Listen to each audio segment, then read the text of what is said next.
అసలు ఈ రోజనే కాదు, ఎన్టీఆర్ గారిని వెన్నుపోటు పొడిచిన దగ్గర నుంచి కూడా చంద్రబాబు నాయుడు గారి వైనం ఏంటయ్యా అంటే తప్పు వాళ్లే చేస్తారు, ఆ తప్పుని చేసింది మేం కాదు మీరు అని చెప్పి ప్రజలపై రుద్దే ప్రయత్నం చేస్తారు వాళ్ళ ఎల్లో మీడియా ద్వారా.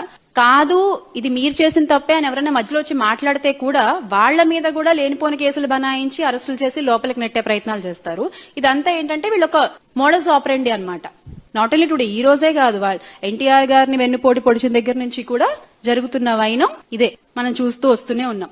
పైగా మళ్ళీ మేము నిజాయితీ పరులం, మేమేం తప్పు చేయలేదు అని నిరూపించుకోవడానికి ఒక సిట్ వేస్తారండి. అసలు దీని గురించి మాట్లాడుకోవాలి మనం. ఒక సిట్ ని వేస్తారు. ఆ సిట్ ఏంటి అంటే, ఇక్కడ సిట్ అంటే ఏంటంటే చంద్రబాబు నాయుడు గారి విషయంలో so in touch with Chandrababu Naidu గారు అనమాట. సో సిట్ అర్థం ఏంటంటే those people are so in touch with Chandrababu Naidu గారు. చంద్రబాబు నాయుడు గారు ఏం చెప్తే అదే రిపోర్ట్ బయటకు వస్తుంది సిట్ నుంచి. మీరు గతంలో కూడా చూసుకుంటే ఏ సిట్టు కూడా నిజాలు చెప్పలేదు. చంద్రబాబు నాయుడు గారు ఏర్పాటు చేసిన ఏ సిట్టు కూడా నిజాలు చెప్పలేదు. ఆయన్ని కప్పిపుచ్చి, ఆయన్ని కవర్ చేసి, ఆయన్ని, ఆయన మనుషుల్ని, ఆయన కార్యకర్తల్ని కాపాడే ప్రయత్నమే చేశారు.